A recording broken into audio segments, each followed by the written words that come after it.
we're at Ricasoli, a little winery in the middle of Chianti Classico, about an hour south of Florence, about 25 minutes east of Siena.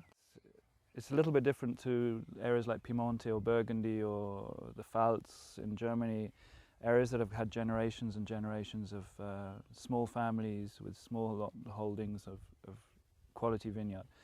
This area up until even the 70s was basically run by the Mezzadaria system, which is a sharecropping system, which meant the lord of the manor had his farmers working on all the land, and they would rent the property which they lived in from the lord of the manor.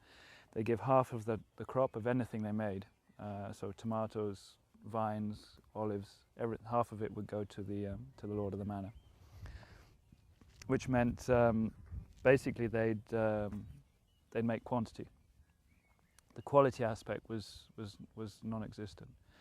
So I think the Mezzadaria system as a way of paying rent and as a way of payment was forbidden in 1979, so it's really fairly recent. So the whole mentality of this area is still very much Mezzadaria. If you talk to the guys in Gaiole or in Radda, the farmers, it's very difficult for them to understand that when you go and do green harvest to take out grapes, they'll look at you and say yes, I'll do it, and then they'll turn around and walk down the vines and say no. So that the mentality of quality in this area is very, very new. What happened then is that we got wealthy people coming in and buying big houses, beautiful houses. The area is beautiful, so they bought old houses, renovated them, and found they had 3 or 4 hectares of vineyard maybe on the site.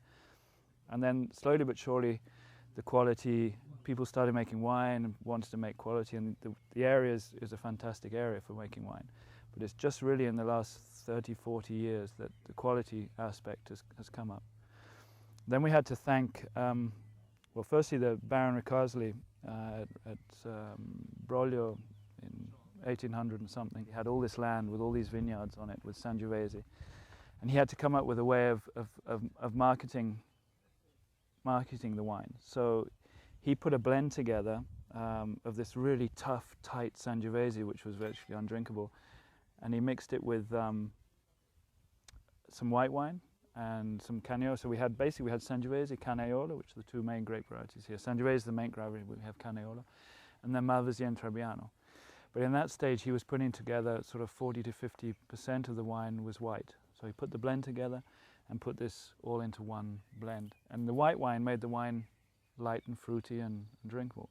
And he put it in the Fiasco, in the old Fiasco. We all know from student days what you put the candle in once you've drunk it and fallen over. And that was the basis for Chianti Classico, this blend.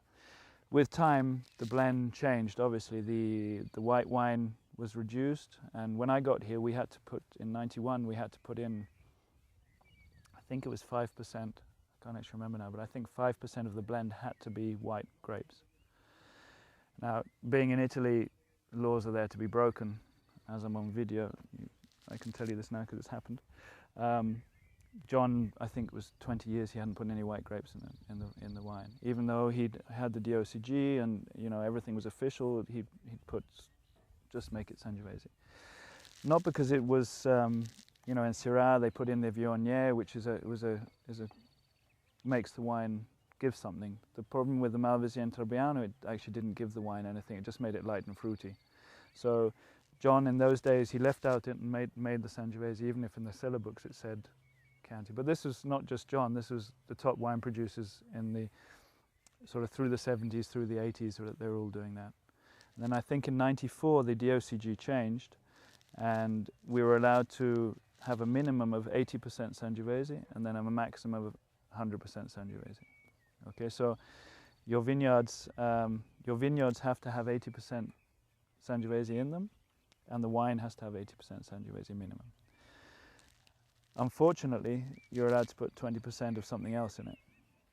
Now I say unfortunately because 20% of the wine could be Cabernet, could be Merlot, could be anything. And I think this area should be a Sangiovese area because the area is traditional like that. There's other people who think otherwise. I think you can make Cabernet and Merlot here and still have it tasting Tuscan, But there's so much Cabernet and Merlot made around the world that I think we should be trying to make the best Sangiovese in the world rather than try and complicate matters by copying other people.